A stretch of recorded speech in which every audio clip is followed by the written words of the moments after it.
ಉಚ್ಚಾಟನೆ ನೋಟಿಸ್ಗೆ ಬೆಂಡ್ ಆದ್ರ ರೆಬೆಲ್ಸ್. ಶೀಘ್ರವೇ ದಿಲ್ಲಿಗೆ ಹೋಗಿ ತಪ್ಪೊಪ್ಪಿಗೆ ಆಗುತ್ತಾ? ವಿಜೇಂದ್ರ ಹಠಾವು ಅದೊಂದೇ ಅಜೆಂಡಾ. ಇದುವೇ ಚದುರಂಗದ ಮೊದಲ ಸ್ಟೋರಿ, ಬೆಂಡ್ ಆದ್ರ ರೆಬೆಲ್ಸ್.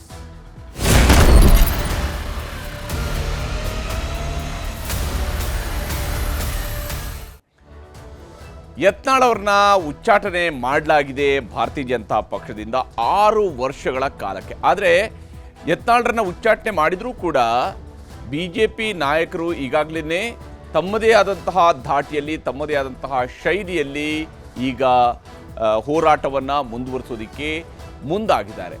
ಈ ಉಚ್ಚಾಟನೆಯ ನೋಟಿಸನ್ನು ಮರುಪರಿಶೀಲನೆ ಮಾಡಬೇಕು ಅನ್ನೋದು ಸದ್ಯಕ್ಕೆ ಅವರ ಡಿಮ್ಯಾಂಡ್ ಇರುವಂಥದ್ದು. ಆ ನಿಟ್ಟಲ್ಲೂ ಕೂಡ ಸಾಗ್ತಾ ಇದೆ ಕೆಲಸ. ಯತ್ನಾಳ್ ಉಚ್ಚಾಟನೆ ನೋಟಿಸ್ ಮಧ್ಯೆಯೇ ರೆಬೆಲ್ಸ್ ಹೊಸ ಆಟವನ್ನು ಶುರು ಮಾಡಿದ್ದಾರೆ. ಉಚ್ಚಾಟಿತ ಶಾಸಕ ಯತ್ನಾಳ್ ನೇತೃತ್ವದಲ್ಲಿ ಬೆಂಗಳೂರಿನಲ್ಲಿ ಸಭೆಯನ್ನು ಕೂಡ ನಡೆಸಲಾಗಿದೆ. ದೆಹಲಿಯಲ್ಲಿ ಹೈಕಮಾಂಡ್ಗೆ ಮರುಪರಿಶೀಲನೆಯ ಮನವಿಯನ್ನು ಸಲ್ಲಿಸೋದಕ್ಕೂ ಕೂಡ ತೀರ್ಮಾನವನ್ನು ಕೈಗೊಂಡಿದ್ದಾರೆ. ದೆಹಲಿಗೆ ಹೋಗುವಂಥದ್ದು ಹೈಕಮಾಂಡ್ ಮುಂದೆ ಇದನ್ನು ಮರುಪರಿಶೀಲಿಸಿ ಅಂತೇಳಿ ಕೇಳಿಕೊಳ್ಳುವಂತಹ ತೀರ್ಮಾನಕ್ಕೂ ಕೂಡ ಬಂದಿದ್ದಾರೆ. ಅಂದರೆ ಸ್ಪಷ್ಟವಾಗಿ ಇಲ್ಲಿ ಯತ್ನಾಳ್ ತಂಡ ಒಂದು ರೀತಿಯಲ್ಲಿ ಮಂಡಿಯೂರಿದೆ ಹೈಕಮಾಂಡಿನ ಮುಂದೆ. ನಮಗೆ ಇದೊಂದು ಬಾರಿ ನಮ್ಮಿಂದ ತಪ್ಪಾಗಿದೆ, ಸರಿಪಡಿಸ್ಕೊಳ್ತೀವಿ, ಆಗಿರುವಂಥ ತಪ್ಪನ್ನು ಸರಿಪಡಿಸ್ಕೊಳ್ತೀವಿ, ಇದೊಂದು ಅವಕಾಶ ಮಾಡ್ಕೊಡಿ.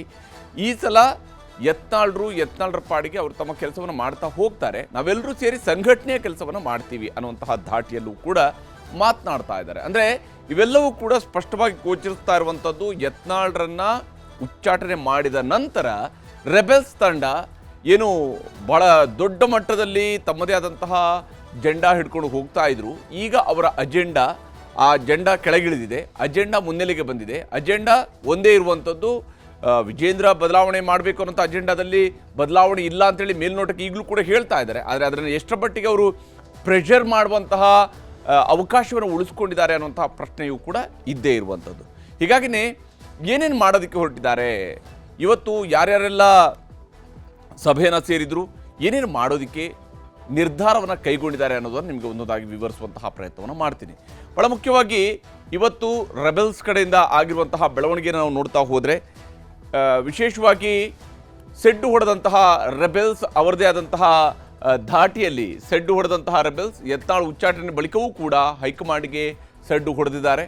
ತಮ್ಮದೇ ಆದಂತಹ ನಿಟ್ಟಿನಲ್ಲಿ ಪ್ರಯತ್ನವನ್ನು ಮುಂದುವರಿಸ್ತಾ ಇದ್ದಾರೆ. ಯತ್ನಾಳ್ ನೇತೃತ್ವದಲ್ಲಿ ರೆಬೆಲ್ಸ್ ನಾಯಕರು ಇವತ್ತು ಕೂಡ ಸಭೆ ಸೇರಿದ್ದಾರೆ. ಲೊಕೇಶನ್ ಶಿಫ್ಟ್ ಆಗಿದೆ ಅಷ್ಟೇ, ಆದರೆ ಸಭೆ ಯತ್ನಾಳ್ರನ್ನ ಒಳಗೊಂಡಿರುವಂತಹ ಸಭೆ ನಡೆದಿದೆ. ಹಾಗಾಗಿ ಅವರನ್ನ ಉಚ್ಚಾಟನೆ ಮಾಡಿದ ತಕ್ಷಣ ನಾವೆಲ್ಲರೂ ಕೂಡ ಅವ್ರಿಗೆ ಬಹಿಷ್ಕಾರ ಹಾಕಿದ ರೀತಿಯಲ್ಲಿ ಅವ್ರನ್ನ ಹತ್ತಿರಕ್ಕೆ ಸೇರಿಸ್ಕೊಳ್ಬಾರ್ದು ಅನ್ನುವಂತಹ ರೀತಿಯಲ್ಲಿ ಇದ್ದೀವಿ ಅನ್ನುವಂತಹ ಧಾಟಿಯಲ್ಲಿ BJPಯ ರೆಬೆಲ್ ನಾಯಕರು ನಿರ್ಧಾರಗಳನ್ನು ಕೈಗೊಳ್ಳಿಲ್ಲ. ಬದಲಿಗೆ ಅವರೆಲ್ಲರೂ ಕೂಡ ಸೇರಿ ಒಂದು ಸಭೆಯನ್ನು ನಡೆಸಿದ್ದಾರೆ. ಸಿದ್ದೇಶ್ವರ ಅವರ ಬೆಂಗಳೂರಿನ ಮನೆಯಲ್ಲಿ ರೆಬೆಲ್ಸ್ ಒಂದಾಗಿ ಸಭೆಯನ್ನು ನಡೆಸಿದ್ದಾರೆ. ಎಲ್ಲರೂ ಕೂಡ ಜೊತೆಯಾಗಿ ಚರ್ಚಿಸಿದ್ದಾರೆ. ಏನು ಮಾಡಬೇಕು ನಾವು ಮುಂದೆ ಅನ್ನೋದ್ರ ಬಗ್ಗೆಯೂ ಕೂಡ ಅವರ ನಡುವೆ ಚರ್ಚೆ ನಡೆದಿದೆ.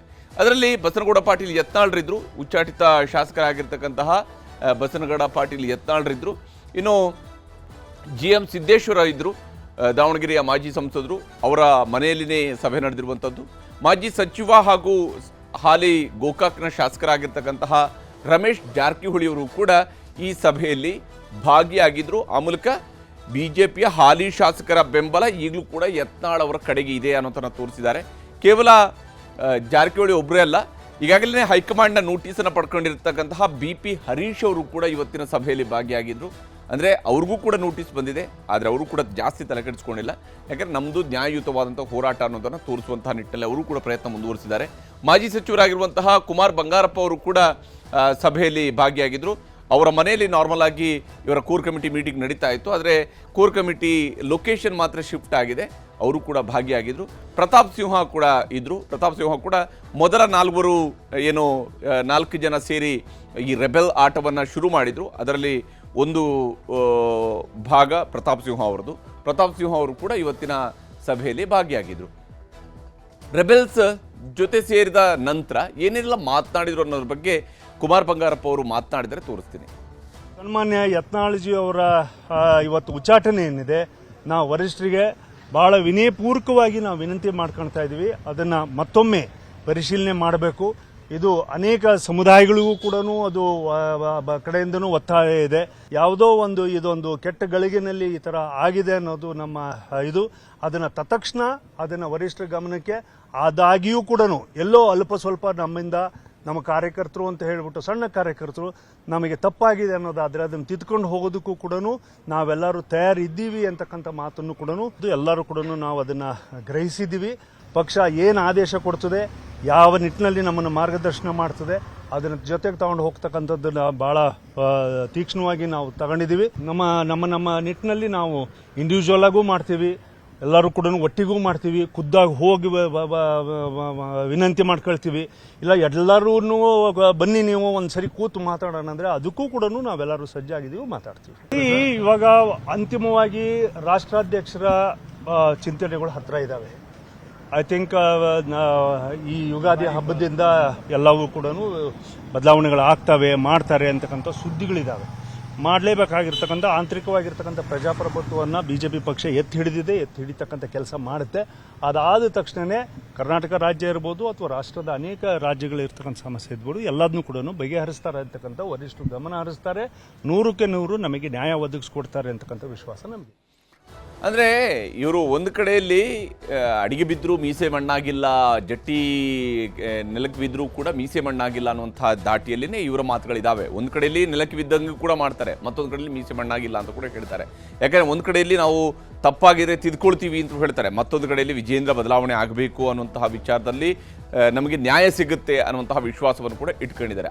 ಆ ಸ್ವರೂಪದಲ್ಲಿ ಸದ್ಯಕ್ಕೆ ರೆಬೆಲ್ಸ್, ಯಾಕಂದರೆ ಪೂರ್ತಿ ಆಟವನ್ನು ಒಂದೇ ಸಲಕ್ಕೆ ಬಿಟ್ಬಿಟ್ರೆ ಕಂಪ್ಲೀಟಾಗಿ ಸೋತು ಹೋಗ್ಬಿಟ್ರು ಅನ್ನೋಂಥ ರೀತಿಯಲ್ಲಿ ಆಗುತ್ತೆ. ಆ ರೀತಿಯಾಗಿ ರಾಜಕೀಯವಾದಂತಹ ನಡೆ ನೀಡೋದಕ್ಕೆ ಸಾಧ್ಯ ಆಗಿಲ್ಲ. ಸಂಪೂರ್ಣವಾಗಿ ಸೋತು ಹೋದರೆ ಅಂಥವ್ರನ್ನ ಲೆಕ್ಕಕ್ಕೂ ಕೂಡ ಇಡೋದಿಲ್ಲ ಅಂತ ಹೇಳುವಂಥದ್ದು ರಾಜಕೀಯದಲ್ಲಿ ಗೊತ್ತಿರುವಂತಹ ಸಂಗತಿನೇ. ಆ ನಿಟ್ಟಿನಲ್ಲಿ ತಮ್ಮ ಪ್ರಯತ್ನವರು ಅವರು ಮುಂದುವರಿಸಿದ್ದಾರೆ. ಯತ್ನಾಳರನ್ನು ಉಚ್ಚಾಟನೆ ಮಾಡಿದ ತಕ್ಷಣ ಬೇರೆನೇನೂ ಆಗೋದಿಲ್ಲಲ್ಲ. ಉಚ್ಚಾಟನೆ ಹೇಗೆ ಒಂದು ಆದೇಶದ ಮೂಲಕವಾಗಿ ಉಚ್ಚಾಟನೆ ಆಗುತ್ತೋ ಹಾಗೆಯೇ ಇನ್ನೊಂದು ಆದೇಶದ ಮೂಲಕವಾಗಿ ಅವರಿಗೆ ಪಕ್ಷದ ಪ್ರಾಥಮಿಕ ಸದಸ್ಯತ್ವ ಕೊಟ್ಟು ಮತ್ತೆ ವಾಪಸ್ ಪಕ್ಷಕ್ಕೆ ಸೇರ್ಪಡೆ ಮಾಡುವಂತಹ ಕೆಲಸವೂ ಕೂಡ ನಡೆಯುತ್ತೆ. ಇವೆಲ್ಲವೂ ಕೂಡ ರಾಜಕೀಯವಾಗಿ ನಡೆಯುವಂತಹ ವಿಚಾರಗಳೇ ಆಗಿರೋದ್ರಿಂದ ಅಂಥದ್ದೊಂದು ಪ್ರಯತ್ನವನ್ನು ಶುರು ಮಾಡಿದ್ದಾರೆ. ಆದರೆ ಇಲ್ಲಿ ಇವತ್ತು ಸಭೆ ಸೇರಿದಂತಹ ನಾಯಕರು ಮೊದಲ ಹಂತದಲ್ಲಿ ಯತ್ನಾಳ್ ಅವರಿಗೆ ಸಮಾಧಾನ ಹೇಳುವಂತಹ ಕೆಲಸವನ್ನು ಮಾಡಿದ್ದಾರೆ. ಉಚ್ಚಾಟನೆ ಬಳಿಕ ಎಲ್ಲರೂ ಕೂಡ ಬಹಿರಂಗವಾಗಿ ಯತ್ನಾಳರು ಕಾಣಿಸ್ಕೊಂಡಿರಲಿಲ್ಲ. ಚಿಂಚೋಳಿಯಲ್ಲಿ ಅವರು ಬಂದು ಉಳ್ಕೊಂಡಿದ್ರು, ತಮ್ಮ ಶುಗರ್ ಫ್ಯಾಕ್ಟರಿ ಗೆಸ್ಟ್ ಹೌಸ್ನಲ್ಲಿ ಉಳ್ಕೊಂಡಿದ್ರು. ಅಲ್ಲಿಂದ ನೇರವಾಗಿ ಇವತ್ತು ಬೆಂಗಳೂರಿಗೆ ಬಂದಿದ್ದಾರೆ. ಬೆಂಗಳೂರಿನಲ್ಲಿ ಸಭೆಗೆ ಹಾಜರಾಗಿದ್ದಾರೆ. ಬೇರೆ ಯಾವುದೇ ನಾಯಕರುಗಳನ್ನು ಭೇಟಿಯಾಗೋದಕ್ಕೆ ಅವರು ಹೋಗಿರಲಿಲ್ಲ. GM ಸಿದ್ದೇಶ್ವರ ಅವರ ಮನೆಯಲ್ಲಿ ತಮ್ಮ ಟೀಮನ್ನು ಇವತ್ತು ಯತ್ನಾಳರು ಭೇಟಿಯಾಗಿ ಅವ್ರ ಜೊತೆಗೆ ಚರ್ಚೆಯನ್ನು ನಡೆಸಿದ್ದಾರೆ.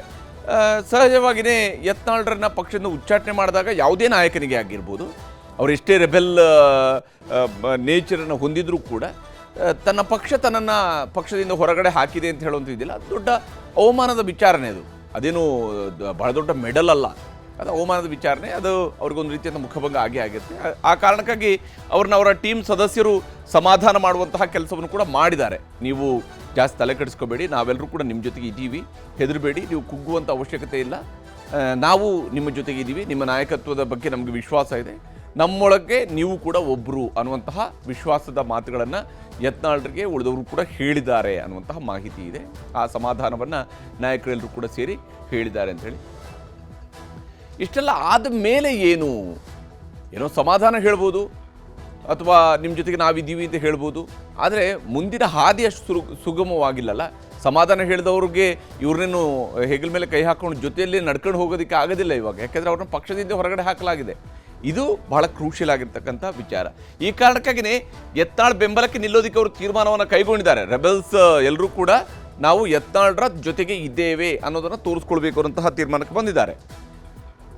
ಹಾಗೇನೆ ಅದೇ ಸಂದರ್ಭದಲ್ಲಿನೇ ಯತ್ನಾಳ್ರ ಜೊತೆಗಿದ್ದುಕೊಂಡೇ ಉಚ್ಚಾಟನೆ ಆದೇಶವನ್ನು ವಾಪಸ್ ಪಡಿಬೇಕು ಅನ್ನುವಂಥದ್ದಕ್ಕೆ ಇನ್ನಷ್ಟು ಒತ್ತಡವನ್ನು ಹೇರುವಂಥ ಪ್ರಯತ್ನವನ್ನು ಮಾಡ್ತಾರೆ.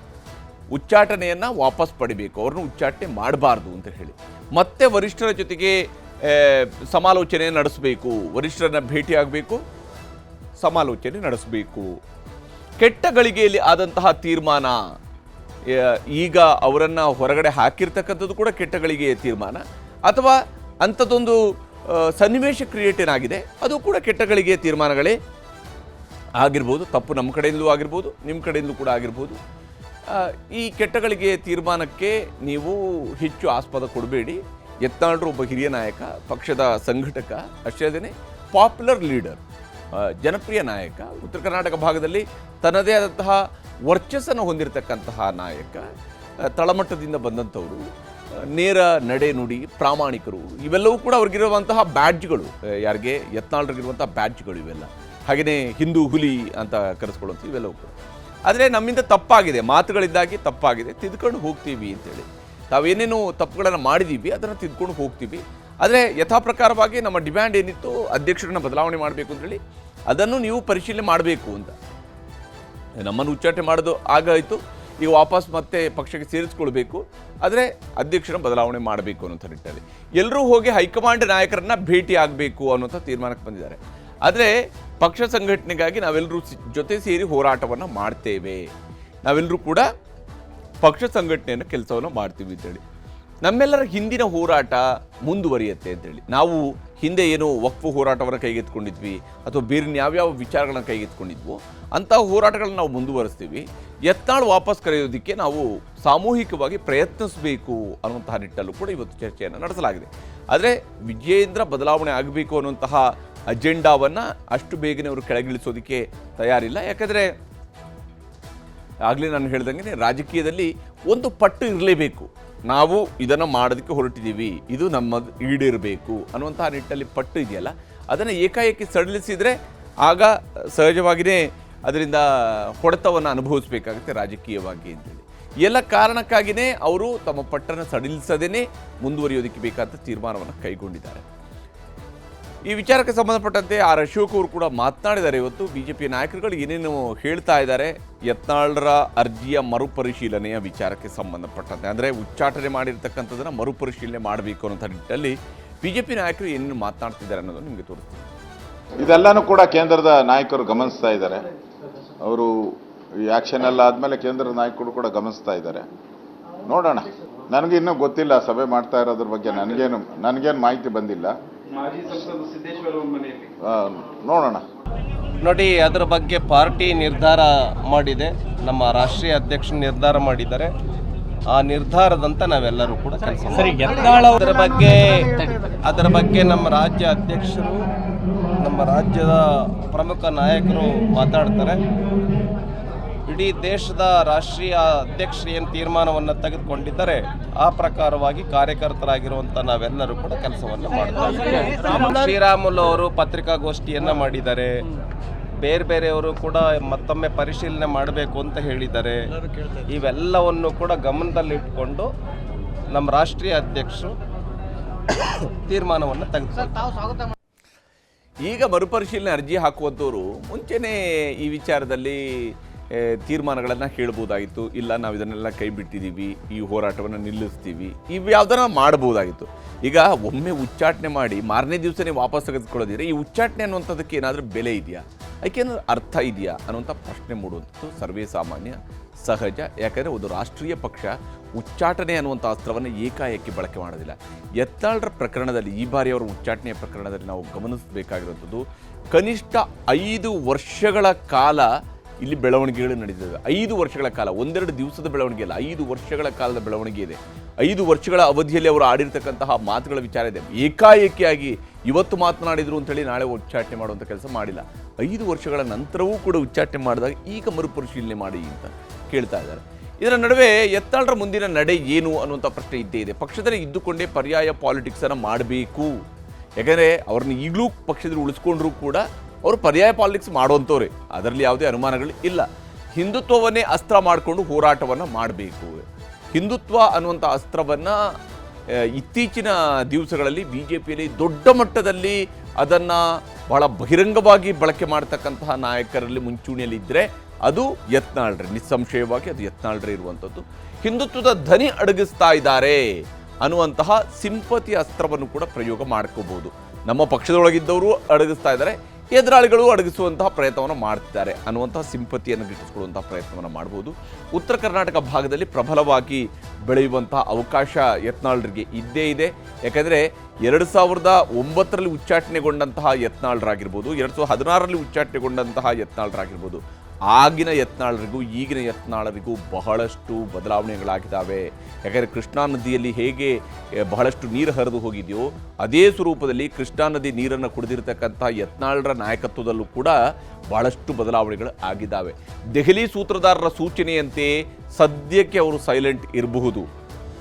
ಮುಂದೆಯೂ ಕೂಡ ಒಂದು ವೇಳೆ ಮರುಪರಿಶೀಲನೆ ಆಗಿ ಅವ್ರನ್ನ ವಾಪಸ್ ಪಕ್ಷಕ್ಕೆ ತೆಗೆದುಕೊಂಡ್ರೂ ಕೂಡ ಸದ್ಯಕ್ಕೆ ಅವರು ಸೈಲೆಂಟ್ ಆಗಿ ಇರಬಹುದು. ಸೈಲೆಂಟ್ ಆಗಿದ್ದು ವರಿಷ್ಠರ ವಿಶ್ವಾಸ ಗಳಿಸುವಂತಹ ಪ್ರಯತ್ನವನ್ನು ಕೂಡ ಮಾಡಬಹುದು. ಯಾಕಂದರೆ ಮುಂದಿನ ಭವಿಷ್ಯಕ್ಕಾಗಿ ಅನ್ನುವಂತಹ ನಿಟ್ಟಿನಲ್ಲಿ ಒಂದಿಷ್ಟು ಕಾಲ ತಾಳ್ಮೆಯನ್ನು ತೆಗೆದುಕೊಳ್ಳಲೇಬೇಕಾದ ಅನಿವಾರ್ಯತೆ ಇರೋದ್ರಿಂದಾಗಿ ಆ ತೆಗೆದುಕೊಳ್ಳುವಂತಹ ಪ್ರಯತ್ನವನ್ನು ಯತ್ನಾಳರು ಮಾಡ್ಬೋದು. ಹಿಂದೆ ಯತ್ನಾಳರು ಒಬ್ಬಂಟಿಯಾಗಿ ಕಾಣಿಸ್ಕೊಳ್ತಿದ್ರು, ಅವರ ಕ್ಷೇತ್ರದ ನಾಯಕರುಗಳು ಮಾತ್ರ ಅವ್ರ ಜೊತೆಗಿದ್ರು. ಆದರೆ ಈಗ ಅವರಿಗೆ ರಾಜ್ಯದ ಬೇರೆ ಬೇರೆ ಭಾಗಗಳ ನಾಯಕರ ಬೆಂಬಲ ಅವರ ಜೊತೆಗಿದೆ ಮತ್ತು ರಾಜ್ಯದ ಉದ್ದಗಲಕ್ಕೂ ಕೂಡ ಕಾರ್ಯಕರ್ತರಿಂದಲೂ ಕೂಡ ವ್ಯಕ್ತವಾಗ್ತಾ ಇರುವಂಥ ಅಭಿಪ್ರಾಯವನ್ನು ಕೂಡ ನಾವು ನೋಡ್ತಾ ಇದ್ವಿ. ಇಲ್ಲಿ ಬಹಳ ಮುಖ್ಯವಾಗಿ ಏಪ್ರಿಲ್ 10ರ ಡೆಡ್ಲೈನನ್ನು ಪಂಚಮಸಾಲಿ ಶ್ರೀಗಳು ಇದರ ನಡುವೆ ಫಿಕ್ಸ್ ಮಾಡಿದ್ದಾರೆ. ಅವರು ಯತ್ನಾಳರ ಪರವಾಗಿ ಬ್ಯಾಟ್ ಬೀಸ್ತಾ ಇದ್ದಾರೆ. ವಿಶೇಷವಾಗಿ ಯತ್ನಾಳ್ ಬೆಂಬಲಿಗರ ರಾಜೀನಾಮೆಯ ಪರ್ವ ಮುಂದುವರೆದಿದೆ. ವಿಜಯಪುರದಲ್ಲಿ ಬರೋಬ್ಬರಿ 174 ಮಂದಿ ಈಗಾಗಲೇ ಪಕ್ಷದ ವಿವಿಧ ಹುದ್ದೆಗಳಲ್ಲಿರತಕ್ಕಂತಹ ವ್ಯಕ್ತಿಗಳು ರಿಸೈನ್ ಮಾಡಿದ್ದಾರೆ. ಉತ್ತರ ಕರ್ನಾಟಕದ ಹಲವೆಡೆ ಪ್ರತಿಭಟನೆಗಳನ್ನು ಕೂಡ ಆಯೋಜನೆ ಮಾಡಲಾಗಿದೆ. ಯಡಿಯೂರಪ್ಪ ಮತ್ತು ವಿಜೇಂದ್ರ ಅವರ ವಿರುದ್ಧ ಸಿಟ್ಟನ್ನು ಹೊರಹಾಕ್ತಾ ಇದ್ದಾರೆ. ಹೀಗೆಲ್ಲ ಹೋರಾಟ ನಡೆಸ್ತಾ ಇರುವಂತಹವರ ಸಿಟ್ಟು ಇರುವಂಥದ್ದು ಕೂಡ ಅದೇ ಪಕ್ಷದ ಅಧ್ಯಕ್ಷರ ವಿರುದ್ಧನೇ ಇದೆ. ಹಾಲಿನ ಅಭಿಷೇಕವನ್ನು ಒಂದು ಕಡೆಯಲ್ಲಿ ಮಾಡ್ತಾರೆ, ಮತ್ತೊಂದು ಕಡೆಯಲ್ಲಿ ತಮ್ಮದೇ ಆದಂತಹ ಹೋರಾಟವನ್ನು ಮುಂದುವರಿಸಿದ್ದಾರೆ. ಇದರ ನಡುವೆ ನೋಟಿಸ್ಗೆ ಉತ್ತರ ಕೊಡುವಂತಹ ಕೆಲಸವನ್ನು ಇಬ್ಬರು ಮಾಡಿದ್ದಾರೆ. ಬಹಳ ಪ್ರಮುಖವಾಗಿರ್ತಕ್ಕಂಥ ಇಬ್ಬರು ಮಾಡಿದ್ದಾರೆ. ಹೈಕಮಾಂಡ್ ನೋಟಿಸ್ಗೆ ಉತ್ತರ ಕೊಟ್ಟಿದ್ದಾರೆ ಬಂಡಾಯ ಶಾಸಕರು. ಇವರು ಬಿಜೆಪಿಯಲ್ಲಿ ಇದ್ದಾರೋ ಇಲ್ಲೋ ಅನ್ನೋದ್ರ ಬಗ್ಗೆ ಪ್ರಶ್ನೆಗಳು ಇದ್ದೇ ಇದ್ದಾವೆ. ಅವರ ಪ್ರಕಾರ ಅವರು ಇನ್ನೂ ಕೂಡ ಬಿಜೆಪಿಯಲ್ಲಿ ಇದ್ದಾರಂತೆ. ಹೀಗಾಗಿ ಉತ್ತರ ಬರೆದಿರುವಂಥ ST ಸೋಮಶೇಖರ್ ಮತ್ತು ಶಿವರಾಮ್ ಹೆಬ್ಬಾರ್ ಅವರು ತಮ್ಮನ್ನು ತಾವು ಸಮರ್ಥನೆ ಮಾಡ್ಕೊಂಡಿದ್ದಾರೆ. ನಾವು ಪಕ್ಷದ ಶಿಸ್ತನ್ನು ಉಲ್ಲಂಘನೆ ಮಾಡಿಲ್ಲ ಅಂತ ಹೇಳ್ಕೊಂಡು ಸೋಮಶೇಖರ್ ಅವರು 2 ಪುಟಗಳ ಉತ್ತರವನ್ನು ಬರೆದಿದ್ದಾರೆ. ನೋಡಿ, ನಾನು ಪಕ್ಷದ ಶಿಸ್ತನ್ನು ಉಲ್ಲಂಘನೆ ಮಾಡಿಲ್ಲ ಅಂತೇಳಿ. ಅದು ಯಾವ ರೀತಿಯಾದಂಥ ಶಿಸ್ತಿನ ಉಲ್ಲಂಘನೆಗೆ ಇರುವಂತಹ ಆ ಗಡಿರೇಖೆ ಎಲ್ಲಿವರೆಗೆ ಇದೆ ಅನ್ನುವಂಥದ್ದು ಆಶ್ಚರ್ಯವನ್ನು ಕೂಡ ಮೂಡಿಸುತ್ತೆ, ನಗು ತರಿಸುವಂಥದ್ದು. ಯಾಕೆಂದರೆ ನನ್ನ ಮೇಲಿನ ಆರೋಪಗಳು ಆಧಾರರಹಿತ, ದಾರಿ ತಪ್ಪಿಸುವ ಪ್ರಯತ್ನ. ನನ್ನ ಮೇಲಿರ್ತಕ್ಕಂತಹ ಆರೋಪಗಳೇನಿದ್ದಾವೆ, ನಾನು ಪಕ್ಷದ ವಿರೋಧಿ ಕೆಲಸವನ್ನು ಮಾಡಿದ್ದೀನಿ ಅಂತ ಹೇಳುವಂಥದ್ದು, ಇದು ದಾರಿ ತಪ್ಪಿಸುವ ಪ್ರಯತ್ನ, ನನ್ನ ರಾಜಕೀಯ ವಿಶ್ವಾಸಾರ್ಹತೆಯನ್ನು ಹಾಳು ಮಾಡುವಂತಹ ಪ್ರಯತ್ನ. ಒಳ್ಳೊಳ್ಳೆಯ ಪದಪುಂಜಗಳನ್ನು ಬಳಕೆ ಮಾಡ್ಕೊಂಡಿದ್ದಾರೆ ತಮ್ಮ ಉತ್ತರದಲ್ಲಿ. ರಾಜಕೀಯವಾಗಿ ಕಳಂಕ ತರಲು ತಪ್ಪು ಮಾಹಿತಿಯನ್ನು ಕೊಡ್ತಾ ಇದ್ದಾರೆ ಅನ್ನುವಂತಹ ಅಂಶವನ್ನು ಕೂಡ ಉಲ್ಲೇಖ ಮಾಡಿದ್ದಾರೆ.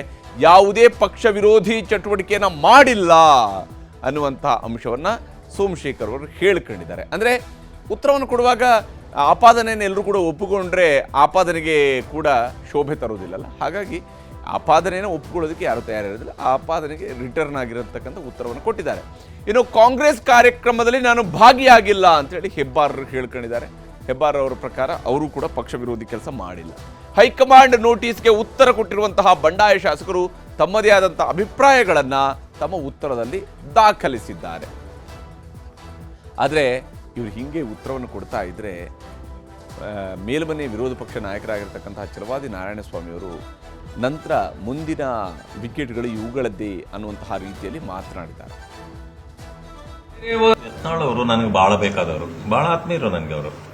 ನಾವು ಮೊದಲಿಂದ ನಾನು ಕೂಡ ಹೇಳ್ತಿದ್ದೆ, ಹೈಕಮಾಂಡ್ನವರು 4-5 ಬಾರಿ ಕರೆದು ನೋಡಿ ಇಂಥವೆಲ್ಲ ಬೇಡ, ಪಕ್ಷದ ವಿಚಾರ ಬಿಡಿ. ಅವರು ಬೇರೆ ಪಕ್ಷದವರ ಅಥವಾ ನಡವಳಿಕೆಯನ್ನು ವಿರೋಧಿಸೋದಕ್ಕಿಂತ ನಮ್ಮ ಪಕ್ಷವನ್ನೇ ವಿರೋಧಿಸ್ತಿದ್ರು ಅವರು. ಇದು ಅವರಿಗೆ ಇದು ಮುಳುವಾಯಿತು, ಅದು ಆಗಬಾರ್ದಾಗಿತ್ತು. ನನಗನ್ನಿಸ್ತದೆ ಇದು ಬೇರೆಯವರಿಗೂ ಎಚ್ಚರಿಕೆ ಗಂಟೆ, ಬೇರೆಯವ್ರಿಗೆ ಎಚ್ಚರಿಕೆ ಗಂಟೆ.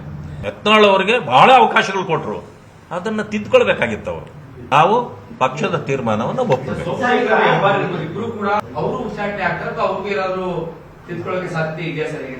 ನೆಕ್ಸ್ಟ್ ವಿಕೆಟ್ ಅವ್ರವೇ, ಯತ್ನಾಳ್ ಅವರು. ಮುಂದಿನ ವಾರವೇ ಅವರ ಬಗ್ಗೆ ಉತ್ತರ ಸಿಗುತ್ತೆ ಅನ್ನುವಂತಹ ವಿಶ್ವಾಸ ಅಷ್ಟರ ಮಟ್ಟಿಗೆ ಛಲವಾದಿ ನಾರಾಯಣಸ್ವಾಮಿ ಅವರಿಗೆ ಗೊತ್ತಾಗಿದೆ. ಇವರನ್ನು ಕೂಡ ಉಚ್ಚಾಟನೆ ಮಾಡಬಹುದು ಅನ್ನುವಂತಹ ನಿಟ್ಟಿನಲ್ಲಿ. ಆದರೆ ಉಚ್ಚಾಟನೆ ಮಾಡೋದಿದ್ರೆ ಇಷ್ಟು ಸುದೀರ್ಘ ಕಾಲ ಯಾಕೆ ಎಳ್ಕೊಂಡು ಬಂದರು ಅನ್ನುವಂಥ ಪ್ರಶ್ನೆಯೂ ಕೂಡ ಇದ್ದೇ ಇರುವಂಥದ್ದು. ಲೋಕಸಭೆ ಚುನಾವಣೆಯ ಪೂರ್ವದಲ್ಲಿನೇ ಅವರು ತಮ್ಮದಾದಂತಹ ನಡೆಗಳನ್ನು ರಾಜಕೀಯವಾಗಿ ತೋರಿಸಿದಂಥವ್ರು. ಇನ್ನು ಚದುರಂಗದ ಎರಡನೇ ಸುದ್ದಿ ಕಡೆಗೆ ಹೋಗೋಣ. ಸಿಎಂ ಸೀಟು ಅಧ್ಯಕ್ಷ ಪಟ್ಟ ನನಗೇ ಬೇಕು. ಸಾಹುಕಾರ್ RAC ಸೀಟಿನ ಸೀಕ್ರೆಟ್ ಏನು? ಯುಗಾದಿ ಆದಮೇಲೆ ಯಾರಿಗೆ ಬೇವು ಯಾರಿಗೆ ಬೆಲ್ಲ? ಇದುವೇ ಚದುರಂಗದ ಎರಡನೇ ಸ್ಟೋರಿ. ಸೀಟು ಕಾಯ್ದಿರಿಸಿದ ಸಾಹುಕಾರ್.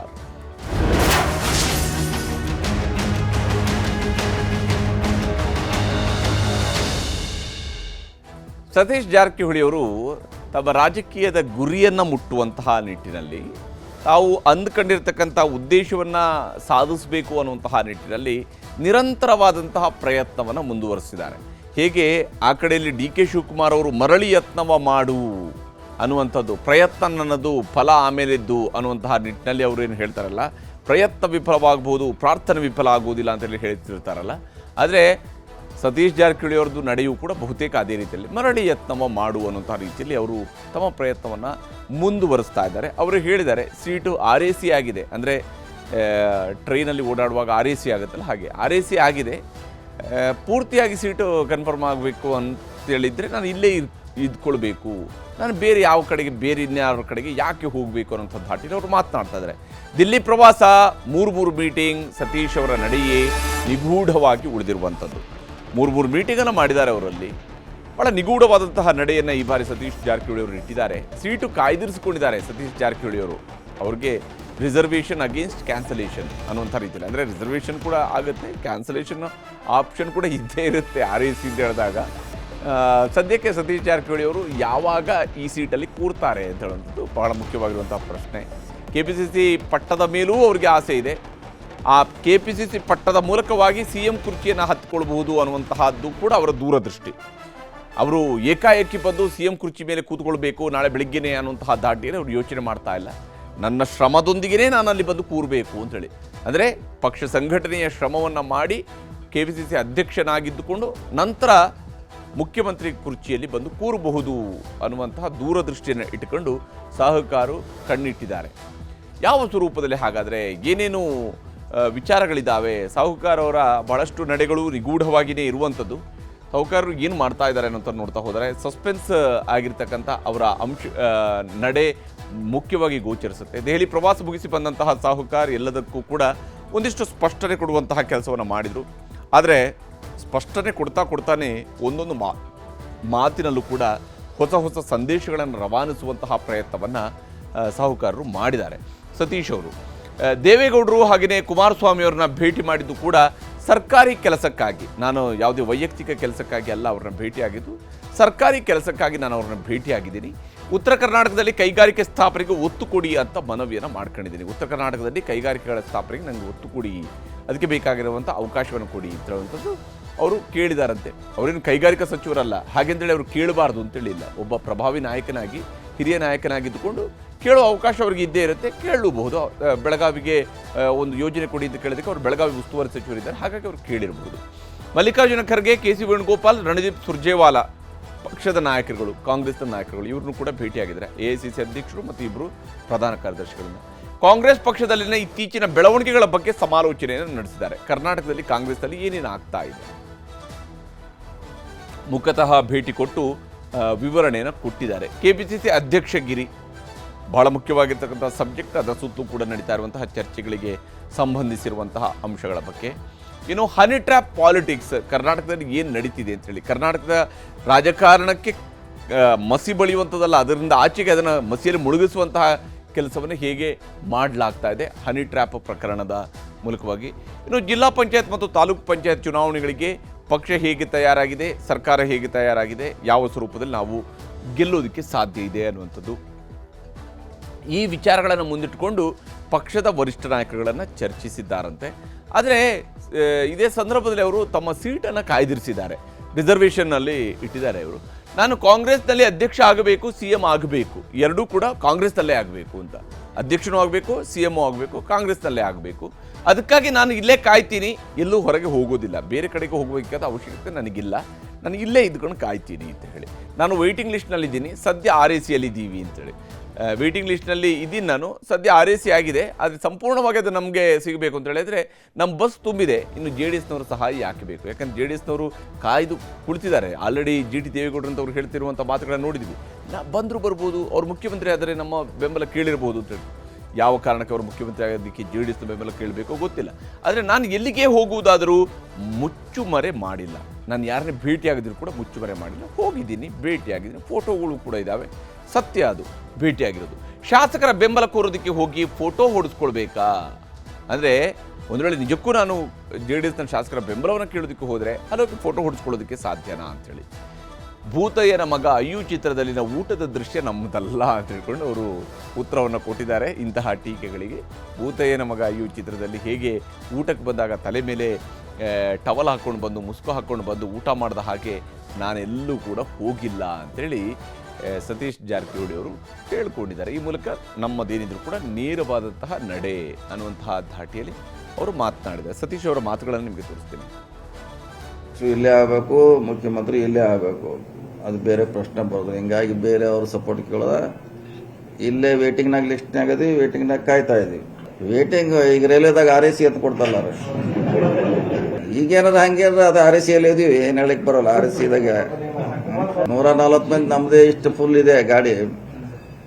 ಇನ್ನು ಅವ್ರಿಗೆ ಕೊಡ್ತಾರೆ, ಯಾಕೆ ಕೊಡ್ತಾರೆ, ಏನು ಕೊಡ್ತಾರೆ? ಅವ್ರು 14 ಜನ ತೋದು ಹೆಂಗೆ ಏನು ಮಾಡಬೇಕು? ಅದು ಪ್ರಶ್ನೆ ಬರ್ತಲ್ಲ, ಅದು ಉದ್ಭವ ಆಗೋಲ್ಲ. ನಾವು ಕಾಂಗ್ರೆಸ್ನಲ್ಲೇ ನಮ್ಮ ಭವಿಷ್ಯ ಓವರ್ಲೋಡೆಡ್ ಇದ್ರು ಭವಿಷ್ಯ ಇಲ್ಲೇ ಇದೆ. ಭೂತಾಯಿನ ಮಗ ಈ ಪಿಕ್ಚರ್ ನೋಡಿದ್ರೆ ಒಂದೇ ರೈಸ್ ಪ್ಲೇಟಲ್ಲಿ 3 ಜನ ತಿಂತಾರೆ ಅವರು, ಒಂದೇ ಹಿಂಗೆ ಮುಸುಕ್ ಹಾಕಿರ್ತಾರೆ. ಹಂಗೆ ನಾವು ಅಡ್ಡಾಡ್ತೀವಿ ಡೆಲ್ಲಿಯಲ್ಲಿ, ರಾತ್ರಿ ಎಲ್ಲ ಮುಸುಕ್ ಹಾಕಿ ಭೂತಾಯಿನ ಮಗ ಈ ಥರ ಒಂದೇ ರೈಸ್ ಪ್ಲೇಟಲ್ಲಿ 3 ಜನ ಫುಲ್ ಮೀಲ್ಸ್ ತಿಂತಾರೆ ಅವ್ರು. ಹಳೆ ಪಿಕ್ಚರ್ ನೋಡಿರ್ಬೇಕು ಭಾಳ ಜನ, ನಾವು ಭಾಳ ಸರಿ ನೋಡಿದ್ದೀನಿ ಅದನ್ನ. ಹೀಗೆ ಸತೀಶ್ ಜಾರಕಿಹೊಳಿ ಅವರು ತಮ್ಮದೇ ಆದಂಥ ಧಾಟಿಯಲ್ಲಿ ತಮ್ಮದೇ ಆದಂಥ ಶೈಲಿಯಲ್ಲಿ ಉತ್ತರವನ್ನು ಕೊಟ್ಟಿದ್ದಾರೆ. ಇದರ ನಡುವೆ KPCC ಅಧ್ಯಕ್ಷರ ಬದಲಾವಣೆ ಬಗ್ಗೆಯೂ ಕೂಡ ಚರ್ಚೆ ಮತ್ತೆ ಮುನ್ನೆಲೆಗೆ ಬಂದಿದೆ. ದೆಹಲಿಯಲ್ಲಿ ಜಿಲ್ಲಾಧ್ಯಕ್ಷ ಘಟಕಗಳ ಬಗ್ಗೆ ಅಧ್ಯಕ್ಷರ ಜೊತೆಗೆ ಸಭೆಯನ್ನು ನಡೆಸಲಾಗಿದೆ. ದೆಹಲಿ ಸಭೆ ಬಳಿಕ ಮುಂದಿನ ವಾರ ರಾಜ್ಯಕ್ಕೆ ಸುರ್ಜೇವಾಲಾ ಅವರು ಬರುವಂತಹ ನಿರೀಕ್ಷೆ ಇದೆ. ಹನಿ ಟ್ರ್ಯಾಪ್ ಬಗ್ಗೆಯೂ ಕೂಡ ಹೈಕಮಾಂಡ್ಗೆ ಸತೀಶ್ ಅವರು ಮಾಹಿತಿಯನ್ನು ಕೊಟ್ಟು ಬಂದಿದ್ದಾರೆ. ಹನಿ ಟ್ರ್ಯಾಪ್ ಯತ್ನದ ಹಿಂದೆ ಸ್ವಪಕ್ಷೀಯರ ಕೈವಾಡದ ಆರೋಪವನ್ನು ಕೂಡ ಅವರು ಮಾಡ್ತಾ ಇದ್ದಾರೆ ಮತ್ತು ಈ ಹಿಂದೆಯೂ ಕೂಡ ಮಾಡಿದ್ದಾರೆ. ಸುರ್ಜೇವಾಲಾ ಬಂದಾಗಲೂ ಕೂಡ ಹನಿ ಟ್ರ್ಯಾಪ್ ಬಗ್ಗೆಯೂ ಕೂಡ ಪ್ರತ್ಯೇಕವಾದಂಥ ಚರ್ಚೆ ನಡೆಯುವಂತಹ ನಿರೀಕ್ಷೆ ಇದೆ. ದೆಹಲಿ ಪ್ರವಾಸದ ಬಗ್ಗೆ ಸತೀಶ್ ಜಾರಕಿಹೊಳಿ, MB ಪಾಟೀಲ್ರು ಕೂಡ ಚರ್ಚೆಯನ್ನು ನಡೆಸ್ತಾ ಇದ್ದಾರೆ. ದೆಹಲಿ ಪ್ರವಾಸದ ಬಳಿಕ ಕುತೂಹಲ ಮೂಡಿಸಿರುವಂಥದ್ದು CM ಆಪ್ತ ಸಚಿವರ ಮೀಟಿಂಗ್. ಇವರುಗಳ ಪ್ರತ್ಯೇಕವಾದಂಥ ಸಭೆಗಳು ಕೂಡ ಮಹತ್ವವನ್ನು ಪಡ್ಕೊಳ್ತಾ ಇರುವಂಥದ್ದು. ಏನೇ ಆಗಲಿ, ಸದ್ಯಕ್ಕೆ ಕಾಂಗ್ರೆಸ್ನಲ್ಲೂ ಕೂಡ ಒಂದಿಷ್ಟು ಬದಲಾವಣೆಗಳನ್ನು ಮತ್ತು ಒಂದಿಷ್ಟು ಬೆಳವಣಿಗೆಗಳನ್ನು ನಿರೀಕ್ಷೆ ಮಾಡಬಹುದು. ಆದರೆ ಎಕ್ಸಾಕ್ಟಾಗಿ ಇಂಥದ್ದೇ ಆಗೋಗ್ಬಿಡುತ್ತೆ, ನಾಳೆ ದಿವಸಕ್ಕೇ ಅಧ್ಯಕ್ಷ ಬದಲಾವಣೆ ಆಗುತ್ತೆ ಅನ್ನುವಂಥದ್ದು ಅಷ್ಟು ಸುಲಭವಾಗಿ ಗೋಚರಿಸ್ತಾ ಇಲ್ಲ. ಅಂಥ ಲಕ್ಷಣಗಳು ಸದ್ಯಕ್ಕೆ ಗೋಚರಿಸ್ತಾ ಇಲ್ಲ. ಇದಾಗಿತ್ತು ಇವತ್ತಿನ ಚದುರಂಗ. ನಮಸ್ಕಾರ.